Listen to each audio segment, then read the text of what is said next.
1000 വട്ടം പറഞ്ഞതാ. ചോറ്റുപശ കളയുമ്പോ ഇനി നഖം പൊളിയും. ദാസ കണ്ട, ഒന്നും കഴുകിയിട്ടില്ല. ഉറങ്ങുന്നതിന് മുമ്പ് പാത്രം കഴുകി വെക്കണമെന്ന് ഞാൻ പറഞ്ഞതാ. 1000 വട്ടം പറഞ്ഞതാ. ചോറ്റുപശ കളയുമ്പോ ഇനി നഖം പൊളിയും. എനിക്ക് ഇയാളെ തന്നെ മതിയില്ല.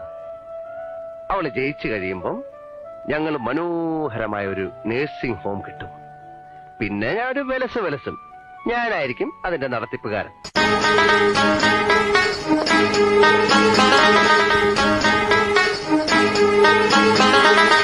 ആരെങ്കിലും ചോദിക്കാനും പറയാനും ഇല്ലെങ്കിൽ കാശ് പോകുന്ന വഴി കാണുകയില്ല. ചോദിക്കാനും പറയാനും ആളില്ലെന്ന് ആര് പറഞ്ഞു? ഉണ്ടോ? പിന്നില്ലാതെ.